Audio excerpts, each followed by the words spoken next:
First of all, let's pay homage to the Supreme Buddha.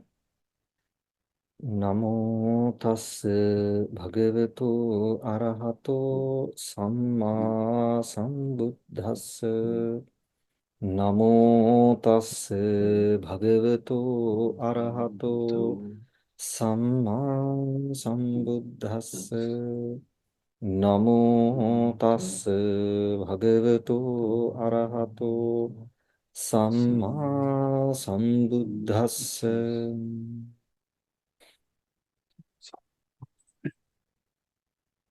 May the Noble Triple Gem bless all of you. Today, also we are going to start another discussion. And so last week that we discussed about the suffering, which is based on 5 aggregates. So today we are going to discuss the suffering based on the 12 modes of suffering. So this is a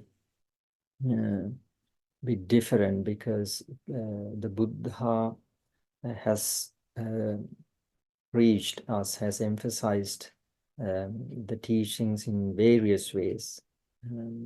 Sometimes the same phenomena that he teaches in different ways. So here that we can see that the earlier that we discussed the suffering as 5 aggregates. Now it is it's been taught here as the 12 modes of suffering. So let's see what these 12 modes of suffering. I think this is quite famous, this 12 types of suffering, the Jati, Jara, Marana, the suffering. So there are 12 types of suffering. Let's see. So today we are going to discuss the page number 80 in the book of the Four Noble Truths, which has been written by Most Venerable Revukani Chandimala Mahanayaka Thero. So those who have the books, please turn at the page number 80. The 12 modes of suffering. Given below is the 12 modes or ways of suffering manifest that as mentioned in Vibhangapakarana of the Abhidhamma Pitaka. Vibhangapakarana is one of the books in the Abhidhamma Pitaka. The number 1 is Jati, the birth. Jara, aging. Marana, death. Shoka, sorrow. Parideva, lamentation. Dukkha, pain. Domanassa, grief. Upayasa, despair. Apriya, samprayoga, association with dislike or unbeloved. Priya, viprayoga, separation from loved ones. Not to get what one desires. And Panchapadana Kanda Dukkha, the 5 clinging or grasping aggregates. So these are the 12 types of suffering. So let's see what is the number 1, Jati. Jati has quite a number of meanings, but here the meaning is in the context of suffering is the birth. Birth, the generally that we understand, or most of the people understand the jati as just the birth. But here the birth, the jati means the conception, the first time that you conceive in the mother's womb, in the human or animal realm. We know, as we've discussed before, most of the realms, beings are born spontaneously, just having all the built body, the appearance of the body because of their karma. So when it comes to humans and animals, most of the animals, they conceive in mother's womb, and develop for certain months, sometime, and then get the birth. So here, the jati means that the conception and growing up in the womb and get the birth. So here in the chapter of jati discusses number of sufferings.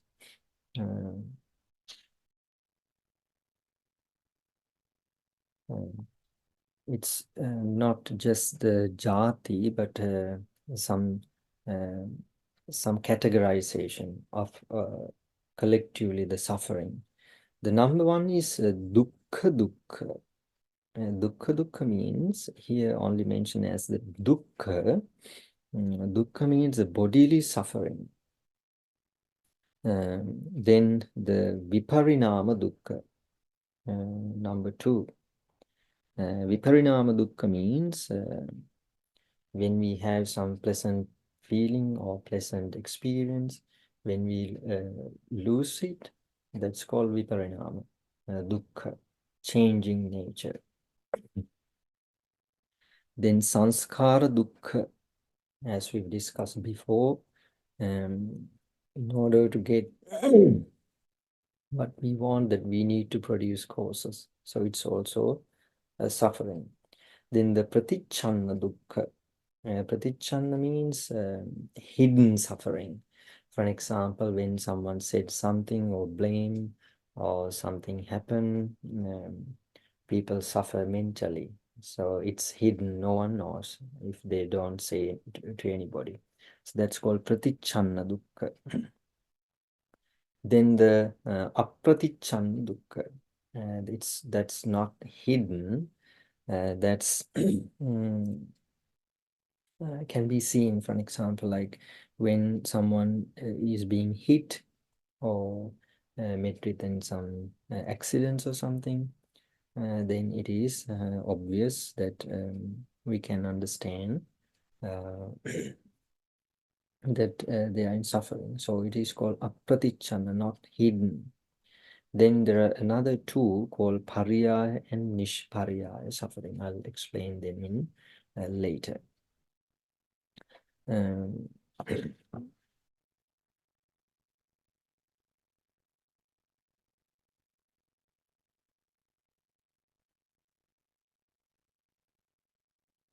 So then the suffering, the jati, the suffering has been explained here for a number of subjects. So the number one is garbhava kranti mulaka dukkha. So we know that when a being conceived in a mother's womb, so that particular being has to undergo a tremendous suffering. So it is mentioned here, the 7 types of suffering that the being has to undergo when he come to a mother's womb. So the number one is garbhava kranti mulaka dukkha, which means dukkha, the resulting from conception. Simply coming to a mother's womb is suffering. Here it is mentioned in page 83. One who is born in the mother's womb is not conceived in a flower chamber or gold or silver relic chamber. One is being conceived in the lower part of the mother's abdomen, surrounded by 2 carapaces scattered with entrails in a space highly incommodious, which means discomfort, like the Lokantarika purgatory, one of the hells. Much to the discomfort of the beings, a repulsive place just as much as a Gutha purgatory, another hell, another purgatory like Lokantarika. So here it explains as beings suffer exactly like they are born in hells, the Gutha purgatory, filled with gases foul smelling, and the being is thus conceived in a place tantamount, or which means equal to a cesspit in which a worm is born. Thereafter, for 10 months, the being seethes and suffers in the heat of the womb, also being unable to stretch its hands and feet. This is termed the dukkha resulting from conception, which means garbhava kranti mulaka dukkha, just being conceived. So that's the first type of suffering, when a being is conceived in mother's womb. Then number 2, garbha vipatti mulaka dukkha. Give me a second.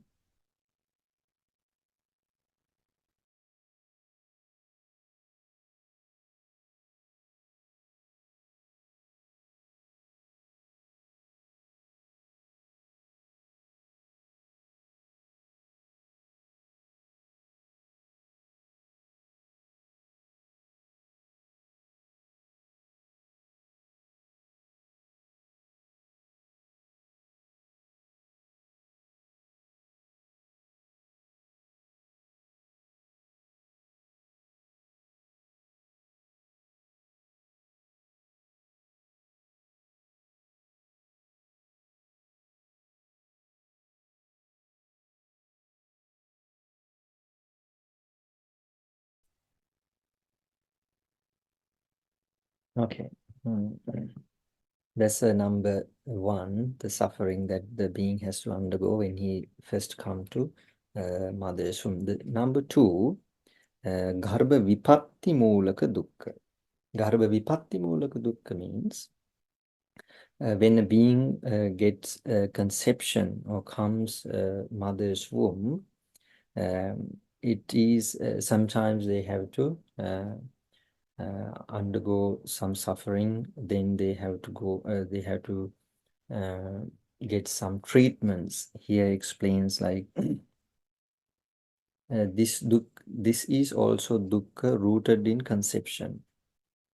When the mother is undergoing surgical and other treatments, the types of suffering ensured is those in instances is called conception-rooted consequent suffering. Garbha vipatti mulaka dukkha.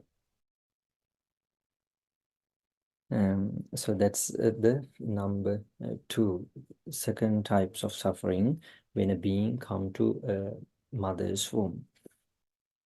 Then number 3 is Vahir Nishkramana Molaka. This means when the being gets the birth coming out from mother's womb, it also has to go a tremendous suffering. So here it explains as when the moment of intrusion from the womb starts, the being, the head turned down from the gases produced from the womb itself is pushed towards vagina, which process the being feels sufferingly as a one crushed by a huge mountain. While the being is ejected from the tiny mouth of vagina, the pressure felt by the being is so harrowing, which means distressing, that he or she feels as one trapped between 2 rolling mountains in the Sanghata purgatory. the beings, how the beings suffer in one of those hells. So it is similar types of suffering that the beings undergo when they get their birth. So that's number 3.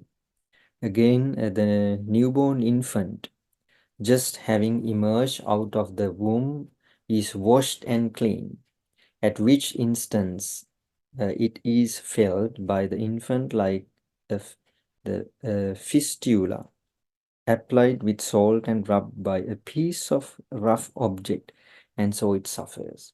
This is dukkha rooted in emergence, just the birth, because of the birth. Vahir nishkramana mulaka dukkha. Then number 4, the suffering confronted by those who commit suicide at prime of their youth. Atmopakrama mulaka dukkha. Those who reject food either out of wickedness or greed, and those who picket on thorny mats in the midday heat with fraudulent unity is termed dukkha, rooted in the internal activity of the mind, or atmopakrama mulaka dukkha, doing something to hurt himself, like committing suicide or something like that. If there is any suffering lived on the one by an external agency, such as bruising, cutting, and bonds of affection and enmity, it is epithet dukkha, rooted in external producer or activity. Paroprakrama mulaka dukkha. As for every above stipulated dukkha, jati is the pivotal, the crucial factor from which subsequent suffering ensues, and thus can it be unhesitatingly concluded that jati is but suffering. So these sort of suffering what one has to undergo because of just the birth. So the one who gets the birth, or which means coming to mother's womb, itself is a suffering. As I mentioned before, there are a number of suffering that the being has to undergo when he comes to mother's womb. It explains the mother's womb, spending the time, it's like in a hell. It's not pleasant place, it's very unpleasant, not pleasant smells, no space to stretch the arms or legs. He has to spend time like in one of those hells, as mentioned before. Then when he comes or getting the birth, it is incredibly suffering, coming out from small place, and even after coming to the world, it explains like when first time wash the baby or the one who gets a birth, it's like putting salt to a wound and rubbing with something harsh. So at that time, the being has to undergo a tremendous suffering. And not only that, even after getting the birth, the various suffering that he has to undergo, he has mentioned like atmopakrama. Some people do intentionally things to harm for themselves, like committing suicide or any other things. And then paropakrama beings have to face some tremendous suffering when sometimes people do some bad things for others, then sometimes animal, then the war zooms, then the feminine, something like that, heats, flood, something like natural disasters. So people or the beings have to undergo these types of suffering just because of the birth.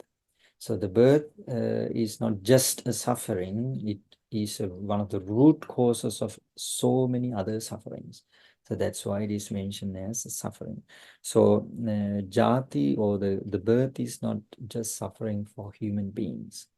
So before the earlier discussions that we've discussed, where beings are born, there are a number of hells beings are born, like animals, the ghost, ugly ghost, then the titans or the asuras, then hellish beings like Nira. So they just undergo the huge suffering. Then the human also suffers. Then even the devas or the brahmas, even though they enjoy their bliss, but still they are in the frame of suffering, since they have the aggregates which are subject to impermanence. So according to the teachings of the Buddha, the no matter where you get the birth, maybe heavenly places or Brahma realm or wherever, the jati is still um, uh, considered as the suffering. So I think you have heard that there are a number of ways that the beings are born, like beings born in the eggs, andaja, then the wombs, in the mother's womb, beings conceived in mother's wombs and get the birth. Then opapatika, spontaneously being born. Then some places like where garbages and some dirty places also beings are born. And some interesting fact that I've read somewhere in a book, it says that in order to be born to a being, there should be some being die somewhere else. So it's not just birth means coming out of the mother's womb, just getting the conception in the mother's womb. So it is a quite interesting fact to think. I think last week we've discussed, maybe last week or before, there's no evidence or teachings in the Buddhism that about new beings. The beings always like get the birth in various places, not new ones. So that's about the suffering because of the jati. So being born anywhere else, maybe as a human or animal or even heaven or Brahma realm, still beings in the frame of suffering, or that's why the Buddha has mentioned the five aggregates, briefly, the five aggregates is suffering. So even though it is mentioned as a five aggregates or any aggregates, we know there are some places only four aggregates, like immaterial realms. Then there is one place where there is only one aggregate. So also all those beings are in the suffering, and they suffer because of the birth.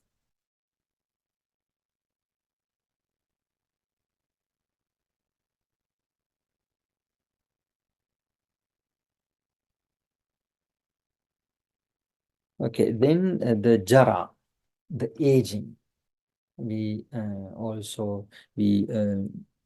learned these things, what jara means. So the jara means the aging, the decay. It is also suffering.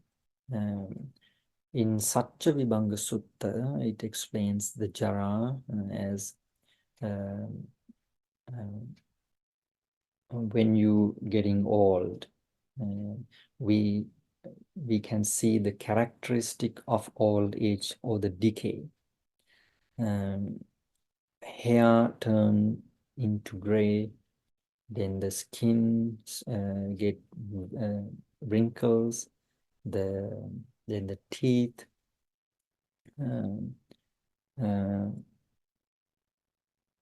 start to fall, then the body strength loses. So these are the characteristic of the old age. So the beings cannot do things by their own when they are in their old age. So it is also known as the suffering. Let's let me read.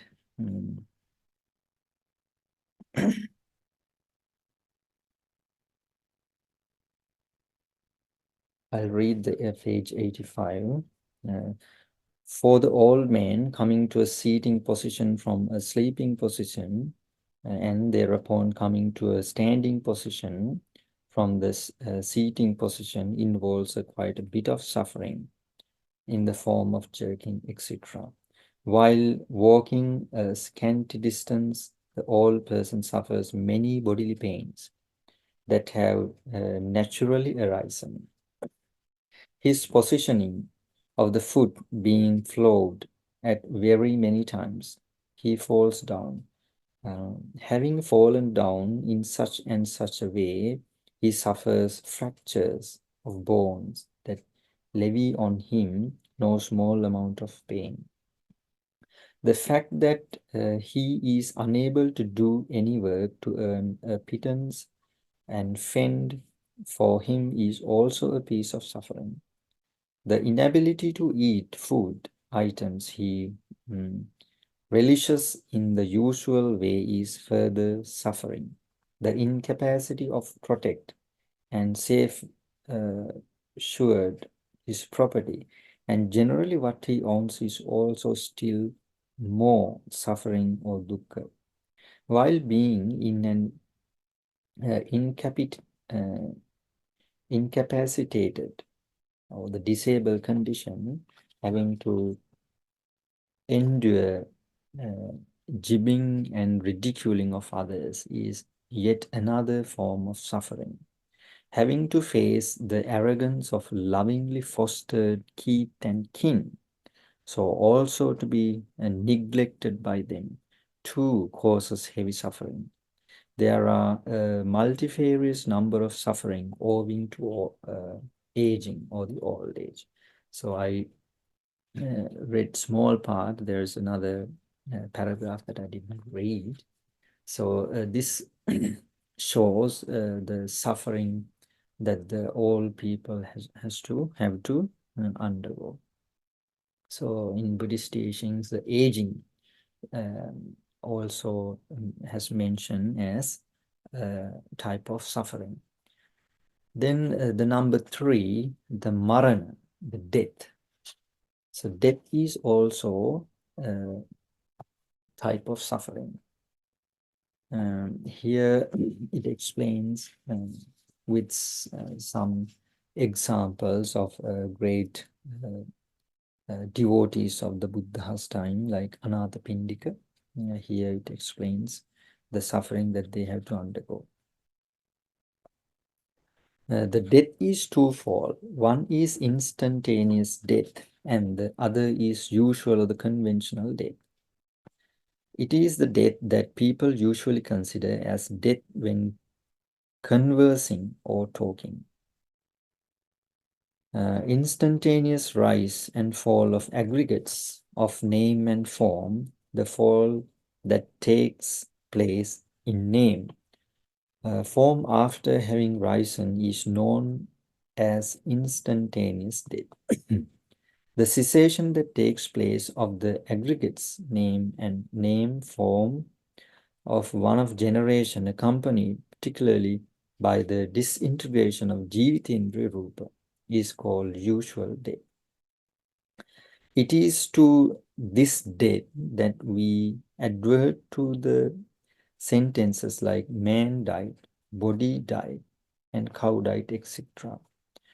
Though both types of death are suffering, including in this RN sermon, we are particularly concerned with the second types of usual conventional death, which is recognized alike in East as well as in the West. So two types of suffering means here, we know that the aggregates, a chitta, a mind appears, which means the five aggregates appears.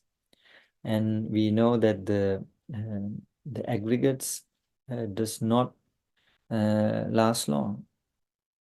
Within friction of seconds, it disintegrates, which means instantaneous death, kshanika marana. So that disappearing the aggregates is also considered as death. But here, the death means the conventional death. How the conventional death explains here, the cessation that takes place of the aggregates name form of one generation, accompanied particularly by the disintegration of jivitindriya root, is called usual death.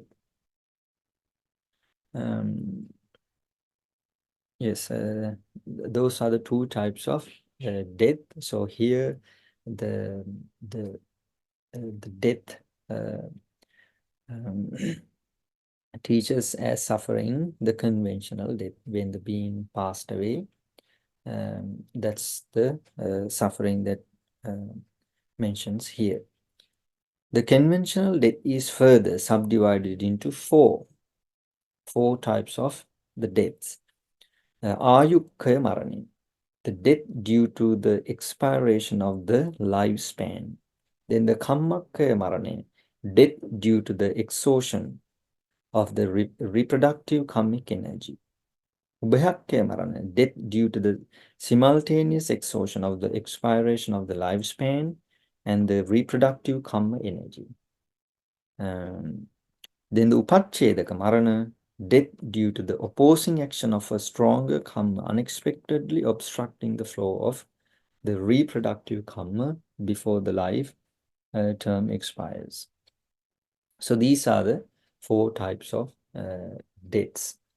So the number one is ayukkaya, that we know the beings have several, specific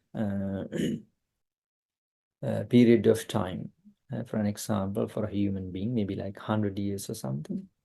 So even a being is born with a more powerful karma in that particular time, that he won't be able to live more than 100 years. So he has to pass away, even though his the karma, the rebirth karma is powerful, he has to pass away. So that's what it's called, kammakaya, or sometimes being get their birth with less powerful karma, even though in that time period, maybe the 100 years of longevity, but his karma only produce for maybe 50 years. So then he has to pass away in the 50 years. That's what you call ayukkaya. Then the kammakkaya, sorry, the what I explained as the 50 years of age that he has to pass away means that's what the meaning of kammakkaya, which means is the rebirth karma is less powerful. So he has to pass away in that, according to that, the karma which he gets his rebirth. So that's what it's called, karmakaya or kammakaya. It can be for the full length of the life as well, like I mentioned before. Then the ubhayakaya. So it can expires at the same time, ayu and karma together. So that's what the number 3, ubhayakaya. Then the number 4, again, upachedaka. So upachedaka karma, death, means that you get a rebirth with a powerful meritorious deed. For an example, like for 100 years lifespan. But in between, someone can die before that expiration of the full longevity, maybe because of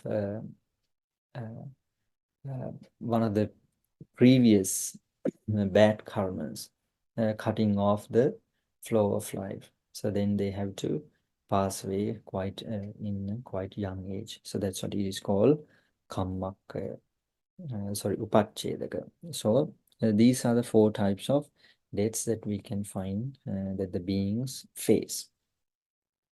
Each of these genesis of the being has a time limit beyond which those beings cannot continue in life further. This is termed maximum time limit, Ayusha. Having surpassed this limit, beings can no longer flourish due to the decay, diminution, and deterioration of mental faculties. Physico-mental faculties. According to these types of death, is typified Ayukka, named as Ayukka. Priya karma is like Ayusha, is a factor by virtue of which men, women exist. The powerful karmic force is imminent with energy that makes a person live substantially longer. By contrast, a weak force of karmic energy is incapable of making a person to live substantially longer.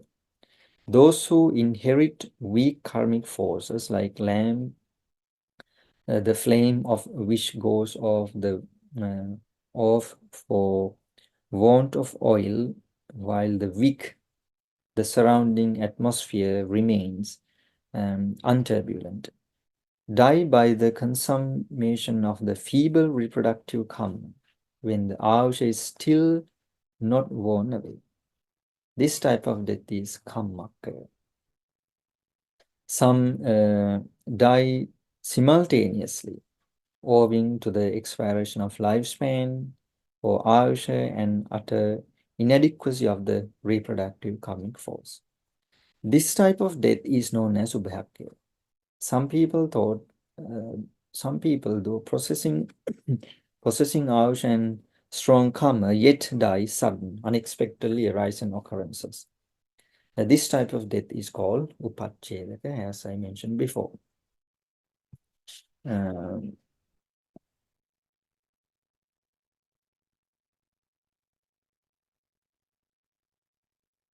Ante, when we refer to prior karma is like Ayusha and that powerful karmic Sorry, force. Mahendra Mahatma, please repeat. Where we are referring to powerful karmic force is eminent with energy and that makes the person live substantially longer. So are they referring to a kusala karmic or? Of course. I mean, the particular karma that makes your rebirth linking thought. The rebirth, the particular karma that makes your rebirth linking thought. That's what mentions here as the karma. But then if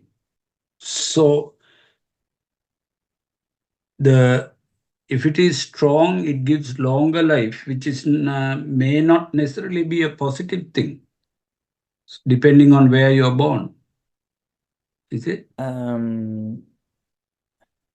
Yeah, you mean that in maybe hell or something like that? Yeah, so if you're born in a unpleasant world as animal or something, a powerful karmic force is not a beneficial thing. Whereas, say, in the human realm, a powerful karmic force is could be considered beneficial. So how does this explain?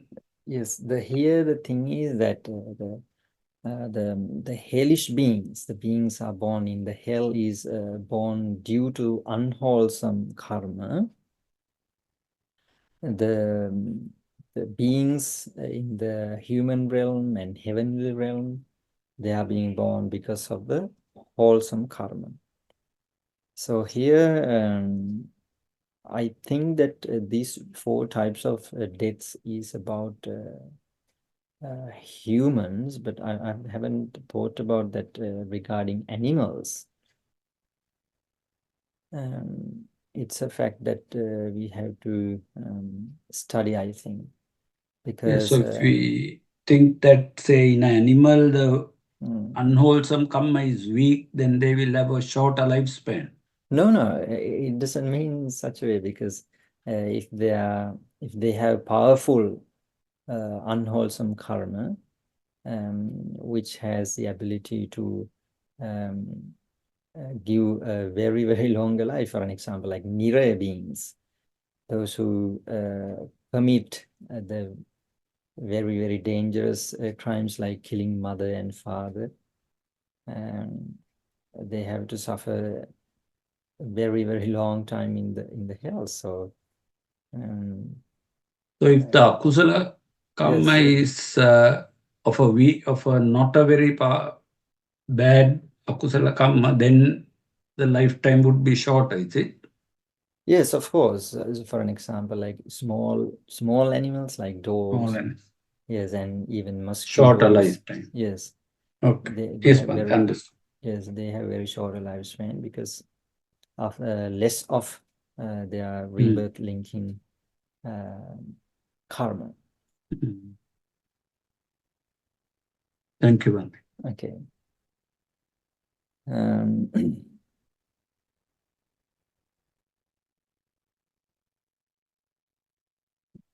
Here it explains the suffering that the beings undergo when they passed away, with an example of the Anathapindika, one of the main lay devotees of the Supreme Buddha.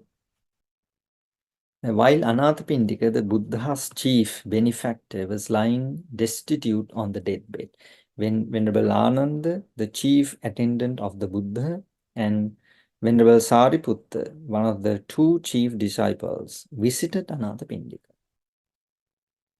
When Sariputta inquired of his circumstances, whereupon this illustrious gentleman replied, "My lord, Venerable Sariputta, as if though a strong person is hitting me with a hammer, gases oppress my head.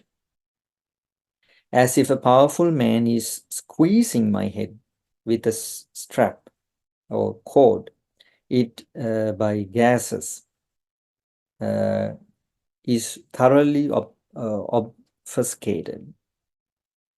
As an able butcher is slicing beef with a pointed, sharp instrument, so my abdomen is paining. As if by two strong men, a weak one was hauled and put onto a pit of charcoal and pounded therein. I am aflame and burned likewise.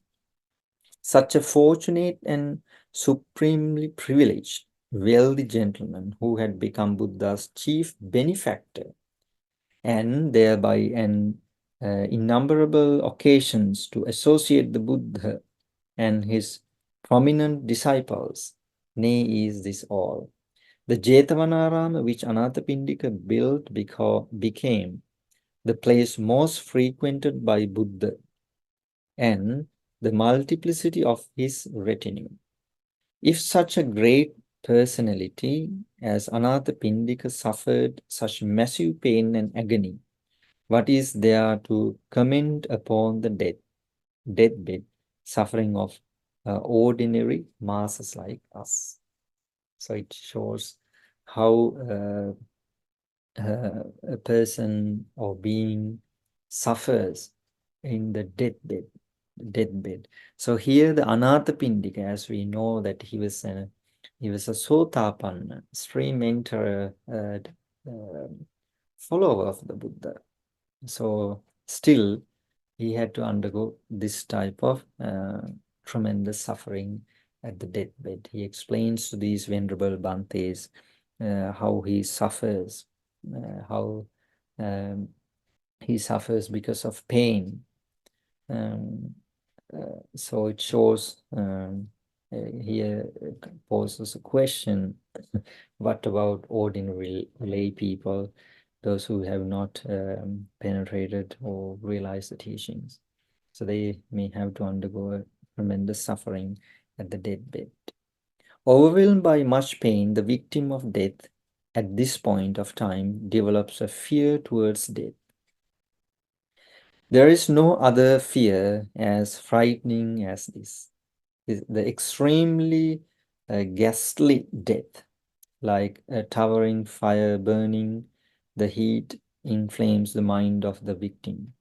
If the victim, being consumed with bodily pain and reminiscent of a god, happens to be one who has mostly sinned, his fear is even more intense. At the moment of death, his own karma itself shows him hellish realms of existence. He sees an inferno coming to him and embracing himself. He sees macabre denizens of hells coming to pull him off. When the victim sees such evil visions on the deathbed, urine and feces are ejected. So here explain the suffering that the beings had to undergo at their deathbed. So those who have committed sinful deeds here, as he mentions, so they will see these sort of like fire and the hellish beings coming to drag him into the hell. So here it mentions like they're suffering double when they experience this. So this shows how much suffering that the beings have to undergo when they face their death. Notwithstanding, where one is to be reborn in a happy realm or an unhappy realm, a dukkha that everyone has to face is a separation from the beloved and entities that one holds dear. This generates sorrow. The person who is dying has to leave behind what he so endearingly safeguarded, such as wealth, money, and property, and what he, with, of course, great attachment, loved, such as the family, relations, and friends. This is an unbearingly sorrow-inducing situation for the dying. One who keeps on crying until the lapse of several days and perhaps mourns for months and years merely for the bereavement of a family member. Hence, such a one stand his impending separation from virtually everything he owed, cared for, and loved.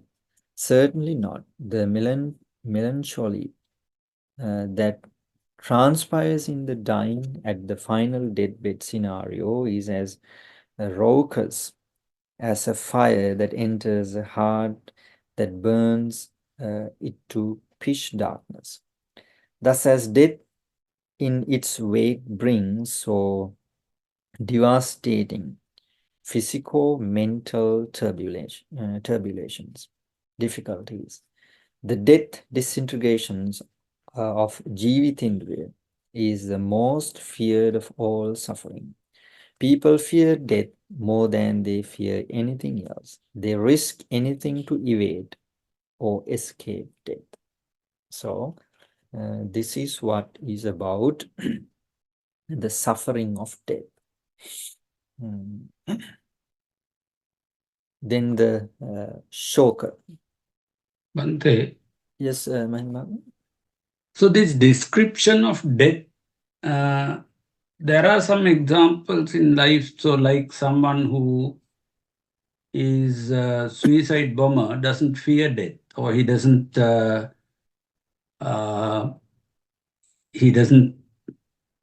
go Yes, like try to escape it. yes. So these Here, thought processes may not be in every human being, right? well, that is a different case because those type of people are trained and brainwashed or maybe medicated something. So here what explains is the generally. Here in the teachings there is something called Ukattanaya for like generally for most of the beings.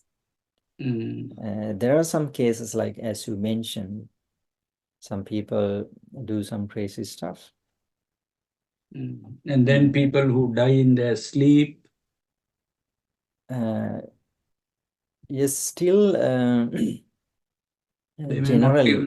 yeah, maybe when they die like unknowingly, for an example, like a bomb is being blasted, no one knows what's going on.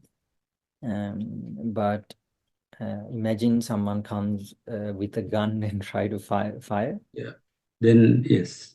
Yes. So it's very depends very much on the circumstances of. Yes. Here, what explains is generally how people how people face the death, something like that. Yes. Thank you, Bhante. Yes. Then the shoka. So then after this, these types of suffering, like shoka, then the lamentation, parideva, then there's another one called dukkha, the pain, the domanassa, grief, the upayasa, the despair. So these and the apriya samprayoga, getting together, coming into contact with what is unpleasant. Then priya viprayoga dukkha, separation from the beloved. So these types of suffering is quite interrelated. For an example, like the soka, the sorrow. The sorrow comes because of losing beloved ones, or your property, losing your property, or something like that. So then the sorrow arises. Let's see what it mentions here. The mind arisen consequent of the destruction of gold, silver, precious stones, and property, which are so dear to oneself, by the death of one's family members, and various injuries that they come upon, and diseases by which one is harassed, is known as shoka or sorrow. This is also one of the multiple forms of suffering entailed by the wanderers in the samsara. Greater the one's attachment for the object about to be extinct, greater would be the sorrow thereby ensured. It's a very enthusiastically cherished object gets destroyed or very much beloved person passes away. The heart is ravaged as unto a red-hot knife edge to which the chest is brought into contact, and as when the heart is consumed by furious fire. In such instances, the heart edge is so devastating that on certain occasions some vomit hot blood, or such passes out from the anus along with the fecal matter. Being unable to bear the ache with patience, some become insane. Some beget diseases. Some commit suicide by cutting their throats. Some hang themselves. Some offer themselves in the railway track. Some drown themselves, and some set themselves on fire. Not only does a person come across a single case bereavement, but also many bereavements and destruction of property at the same time. When one single loses or bereavement confronts a person, making him susceptible to committing suicide, how much more sorrowful would the person be when he or she is confronted with wholesale destruction of property and separation from several of his or her beloved ones.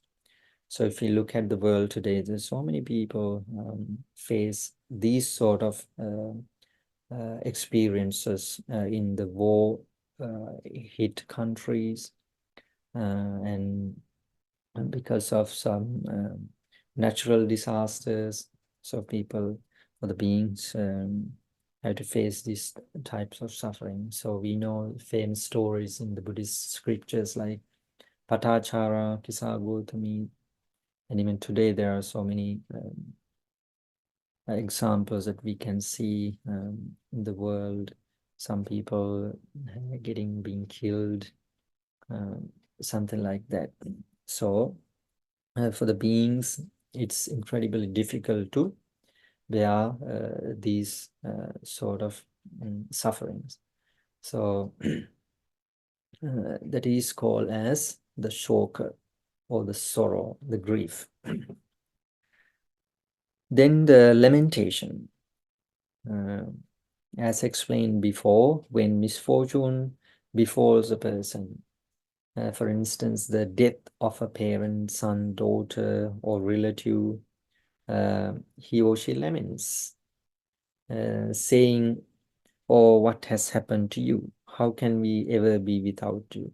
But a tragedy has come upon us." Thus, with the utterance of these, with tears dropping from his eyes, and drooling and thundering about, crying and mourning, are categorized as parideva, lamentation. Though crying itself is not a form of suffering, it forces by and large the mourner to acts of beating himself or herself. Thus his head onto walls and rolls on the floor while crying, then all these entails heavy suffering. Therefore, the exalted one, the Supreme Buddha, affirmed Harideva as manner in which suffering manifests. So simply, when people hit by these tremendous suffering, like departing beloved ones and losing property, the wealth they have earned throughout their lifetime, so they can't bear that. So they cry, and at the same time they say things like mentioned I before.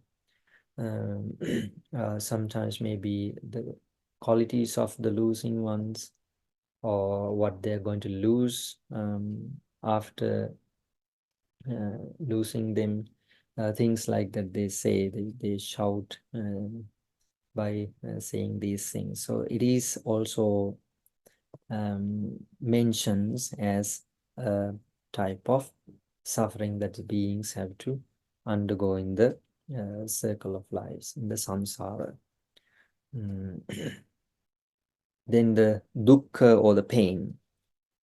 Dukkha is meant unpleasant or unpleasurable feeling that occur in the body, internally and externally.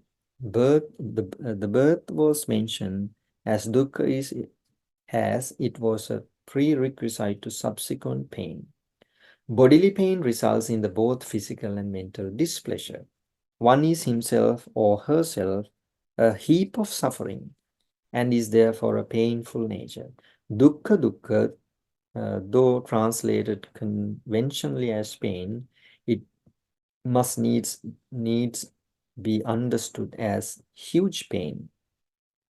A being is subjected to a plethora of internal pain brought about by an imbalance of gases, and the internal pain.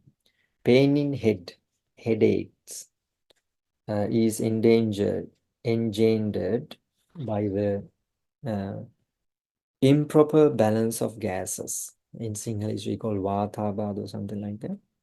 In eyes, ears, and teeth, sometimes excruciating pain surfaces. In the tongue, throat, chest, back, shoulders, entrails, diaphragm, heads, legs, joints, bones, flesh, and arteries, pains of varied source show up. When the paths of urination and ejection of fecal matter get closed or blocked, very raucous, life-threatening, massive pain ensues. Women have to suffer labor pains. So also pustules and fistulas bring enormous pain in their train. A lot of pain also result when fistulas are being fed upon by worms. These are all internal pains. So the dukkha, the internal, the bodily suffering which creates from inside the body. There's also a plethora of external surfaces, sources which cast suffering like a net on the body, mind aggregates. For a human being, suffering is enforced by having to stand in the hot sun, by being burned by fire, by being stricken and obstructed by stony, rocky ridges, and also pains are lived by heavy fruits, branches of trees, trees themselves, houses and walls falling upon them, and collision with vehicles. Still heavier pain is death by being struck with stones, staves, knives, hatchets, swords, arrow and gunshots. Further pain is also greatly inflicted when having stung by scorpions, snakes, bitten by dogs, eaten by lions and leopards, when thrusted with the horns of goats and bullocks, crushed by tuskers and kicked by bullocks and horses, pain arises. So also pain doth arise by being bitten by bugs, fleas, mosquitoes, and flies. To get caught having stolen something, to be caught for what one did not commit, to stay in house arrest, to be lashed, to be beaten, to get one's hands, legs, nose, ears, head, shirt, and to be charred, infuse one with immense pain, to be apprehended by a bunch of thieves, and to be caused by progressive beating to submit where one's wealth is or to be in high degrees injected with pointed instrument, else to be cut and chopped in greater degrees, confront one colossal magnitude of pain and suffering. These are only but a few types of pain encountered by people. People cannot stay in the present state of existence forever. Sinners have to go forth to hell and experience more than millionfold pain. Of such suffering, reader should meditate. Do I still need to evince that pain is suffering? So these sort of suffering that we most probably that we in the past that we have faced, that nobody can say that that we have never faced these sort of sufferings. So all the types of suffering that we could have faced in our previous lives, which has no end. So that is suffering. So domanassa, the grief. Domanassa means the mental suffering. Because of the things, as I mentioned before, the bodily suffering, external and internal, and suffering when you lose your beloved ones or your loved properties. This grief, the mental pain arises, the domanassa. when when you are blamed, maybe for a reason or without a reason, and when you are not treated by your own children or your relatives, for those who have gotten your help, when you face these kind of experiences or events, that it generates enormous amounts of suffering. So that is called the domanas, the grief, the mental suffering. Then the number 8, upayasa, which means despair. So as we discussed before, in the shoka, when people have sorrow, they cry and they say things. But when it comes to despair, like because of extreme mental tension and agony, that they don't say anything. They just look at some certain direction and they don't do anything. In Singlish, we call like balagat tata balaganin or something like that. No talks, no, don't cry even, looking at a certain direction and without doing anything. Then sometimes faint, then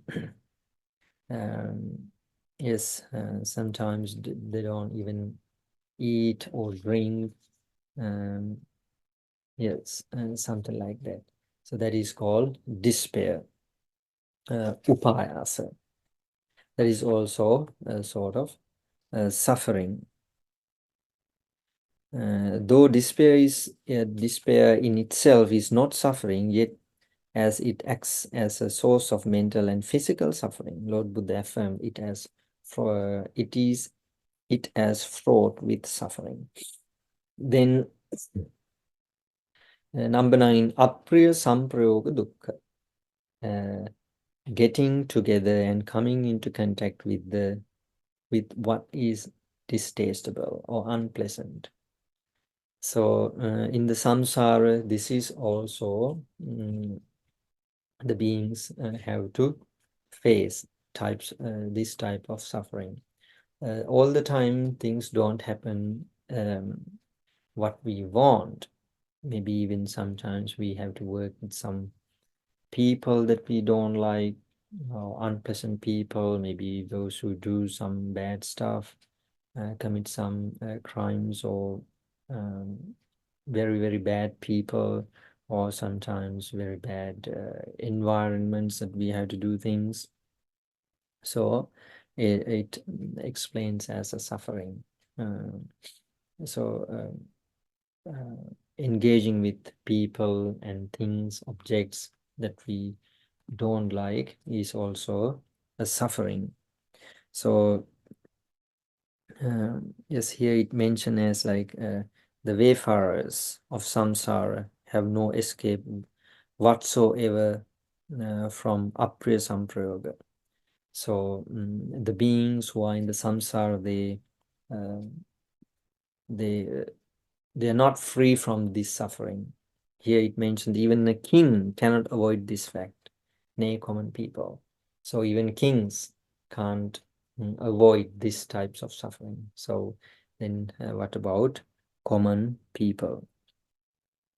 So this is also a type of suffering.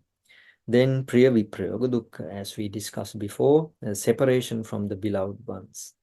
It's also a type of suffering. Separation from the one's hard-earned wealth and one's most cherished sons, daughters, and wives is apparelled. Priya viprayoga dukkha. Wealth is something that becomes less and less by expending, being taken away and robbed by kings and thieves, respectively, being consumed by fire and floods. Even though some morsel of wealth happens to remain, yet death would certainly sever him from such wealth. those who live with sons, daughters, and whatsoever. Other retinue will have to separate from them by going to reside in a faraway place, or by his retinue going to live in a distant place, or death to either.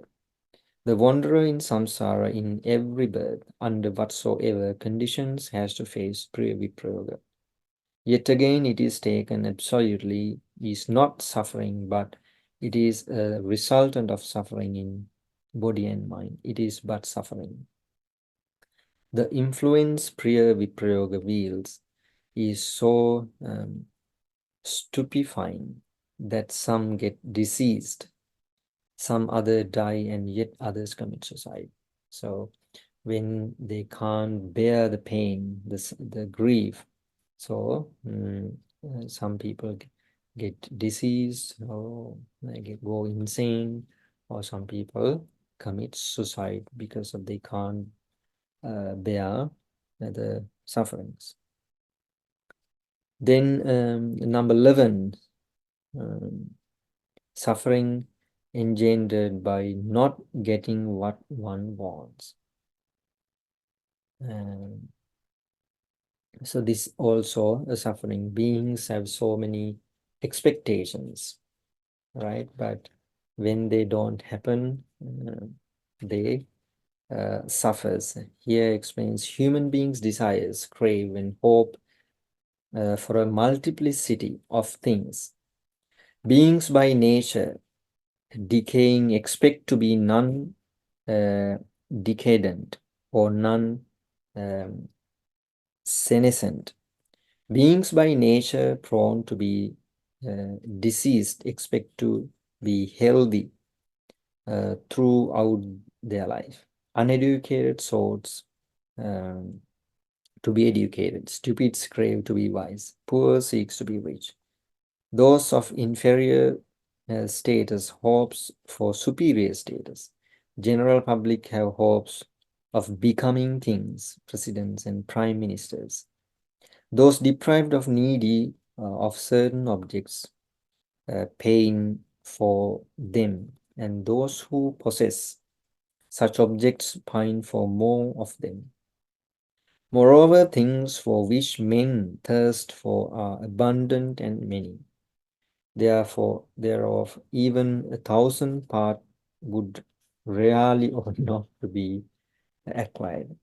Although this is itself is not suffering, yet on account of its being a source of physico-mental frustration, it is perceived as dukkha. So this is also mentioned as a dukkha.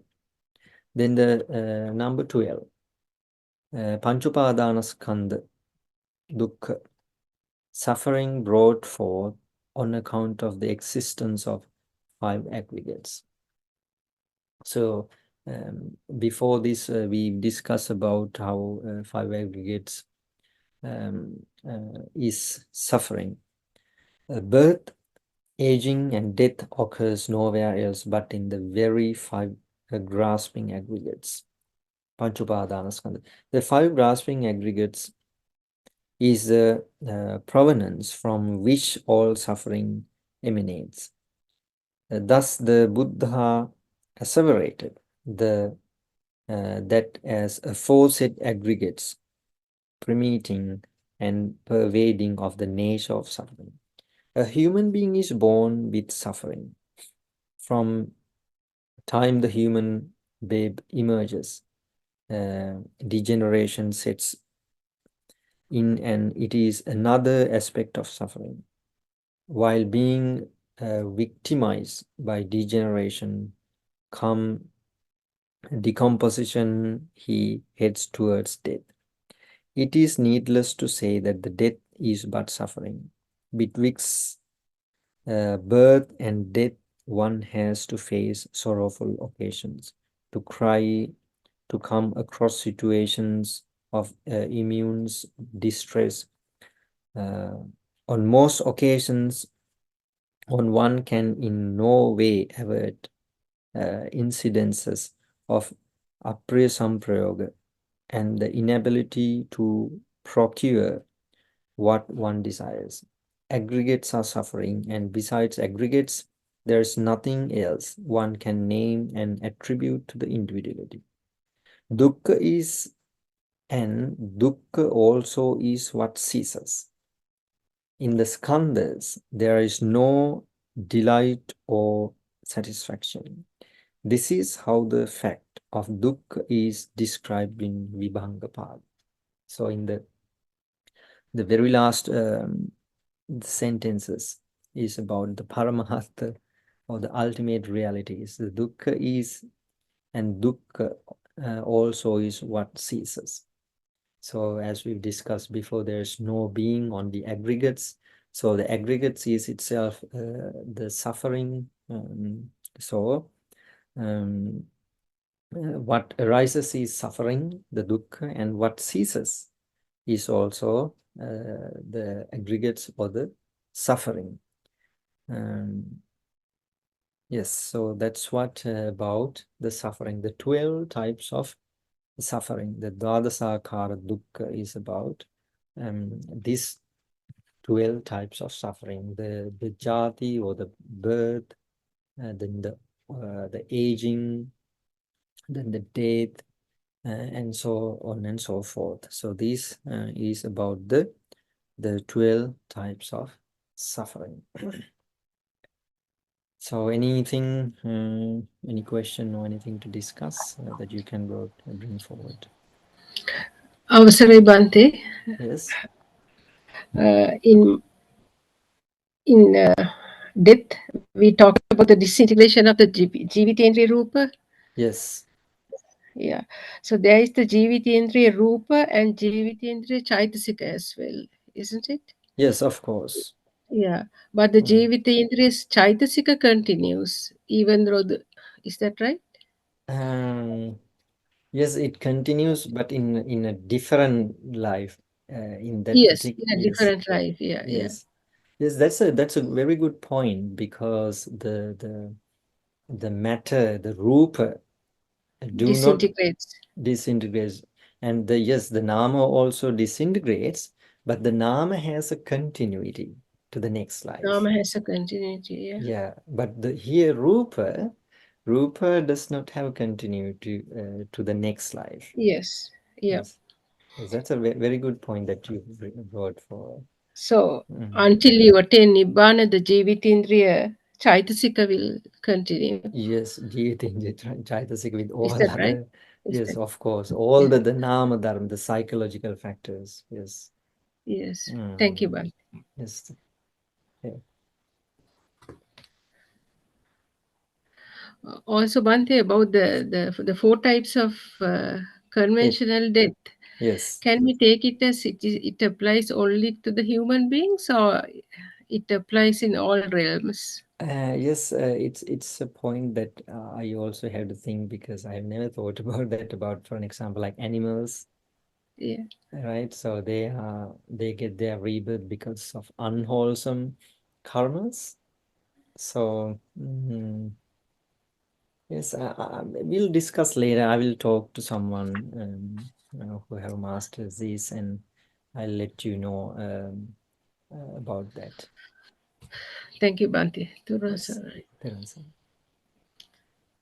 Bante, with the Pancha Upadanaskandha, Yes. and so is the Panchaskandha itself dukkha, or the Pancha Upadanaskandha the dukkha? Yes, the both is we can consider as dukkha.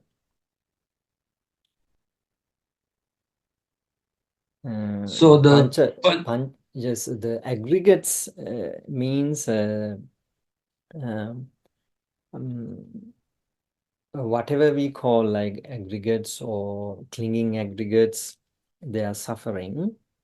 But here, what I can tell you is there is some aggregates that we can't take as clinging aggregates. For an example, like when someone enters into the marga chitta, the path consciousnesses, like sotapatti marga chitta, then the phala chitta, So in those consciousnesses and the cetasikas, they cannot be grasped or take as upadana skandhas, as I think we've discussed before as well.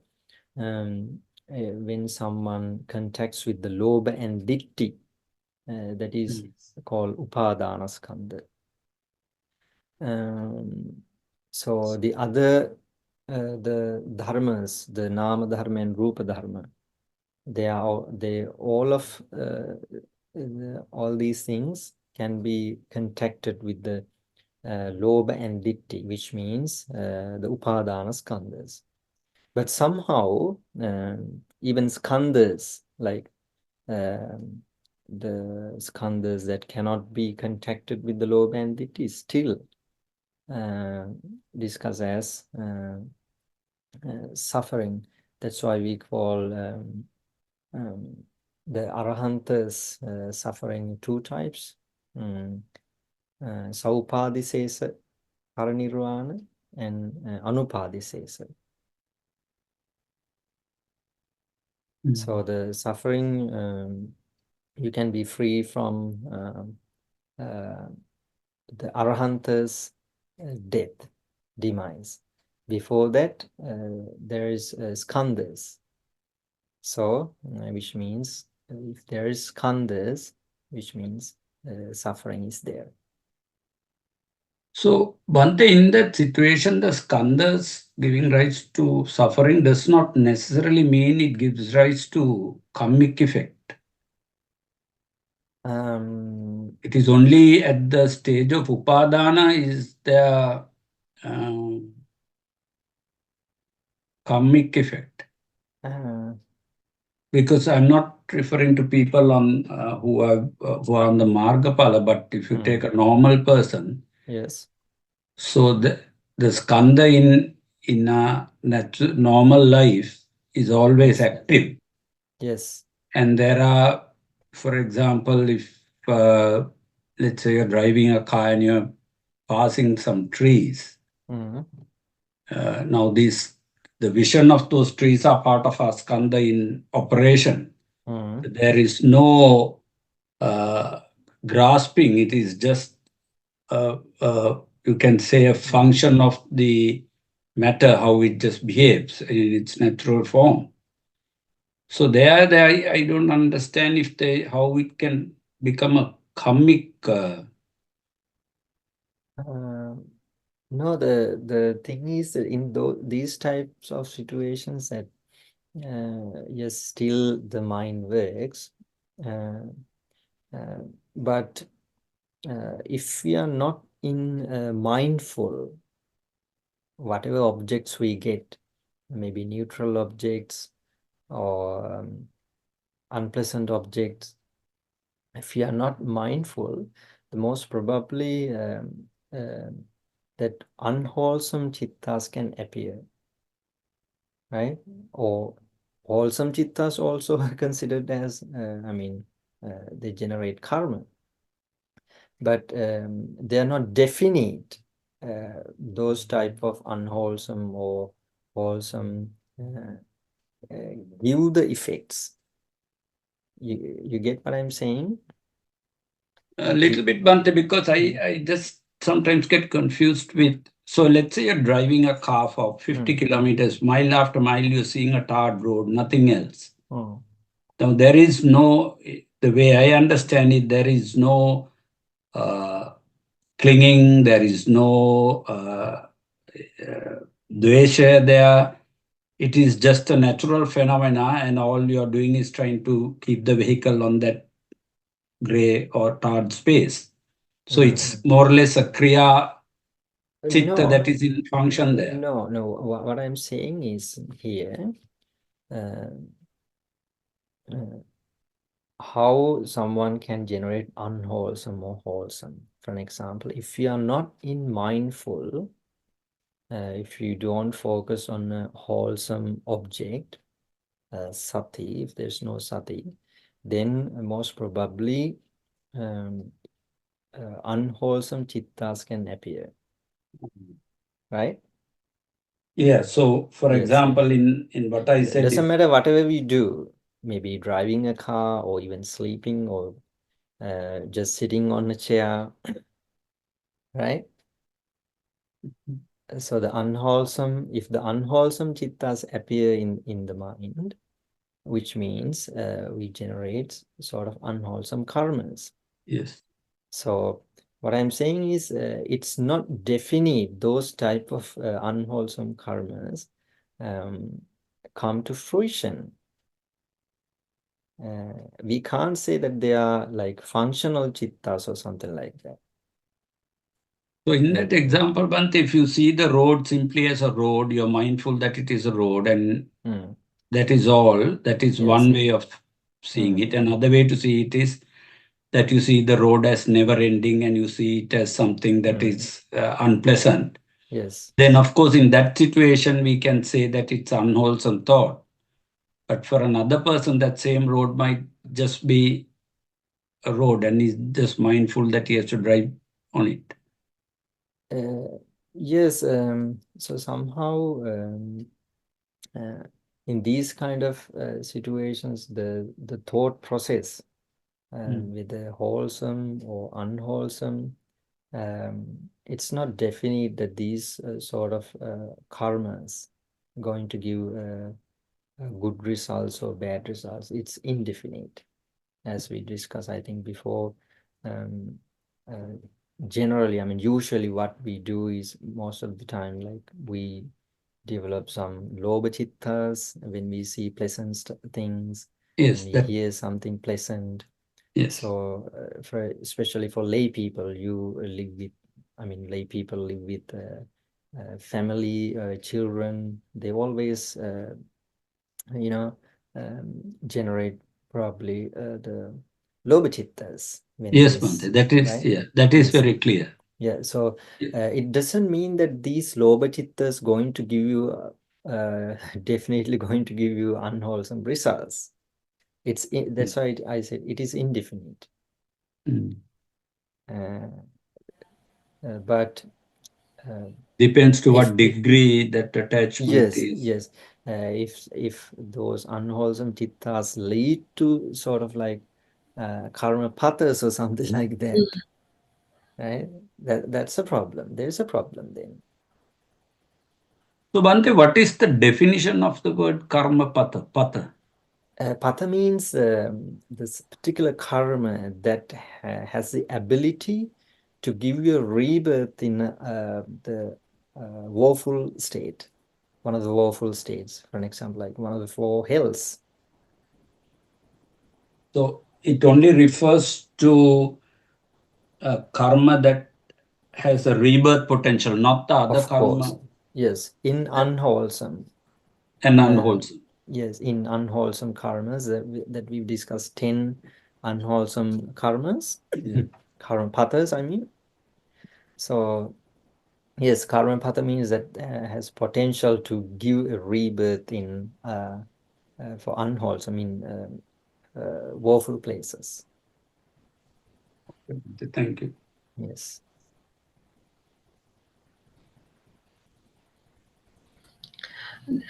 Sorry, Bhante. Yes. That also karma becomes karma patha at the time of at the chutisita. Is that right? No, it Only comes to it comes into action in that situation. Okay. But Yes, it's classified already as a patha, isn't it, Bhante? Yes, because it has the potential. Potential. It has a Yes. potential. Yes. Thank you. So it comes to an action in the probably in the deathbed. At that time, it decides your rebirth. If it is wholesome, then it's wholesome karma patha. It decides you to be born in heavenly realms.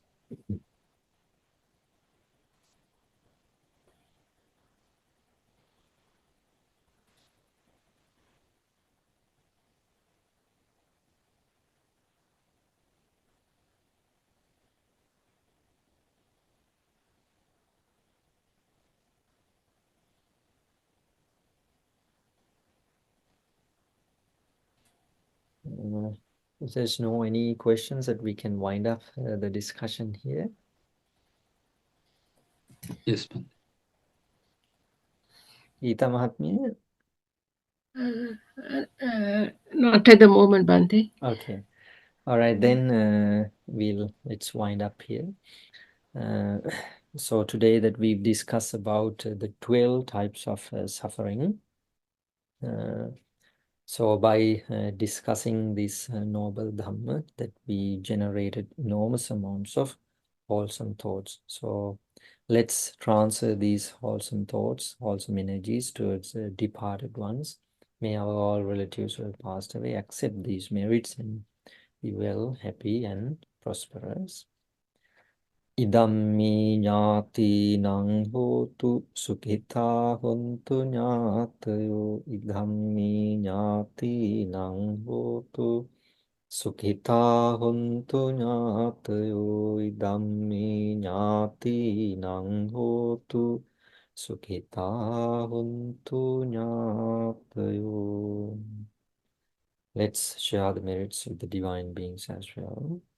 Itthavata amhehi sambhatang punya sampadang sabbe deva anumodantu sabba sampatti siddhya. Itthavata amhehi sambhatang punya sampadang sabbe deva anumodantu sabba sampatti siddhya.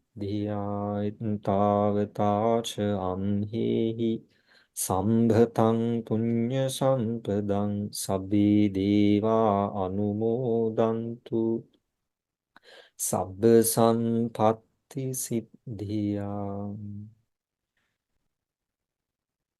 රැස් කරගත්තා වූ පුණ්‍ය ශක්තියින්ගේ අනුභවයෙන් අප හැම දිනාටම උතුම් ධර්ම අවබෝධය පිණිසම මේ පින් හේතු වේවා. සාදු සාදු සාදු. Sadhu. ඊළඟ සරණයි හැම දිනාටම.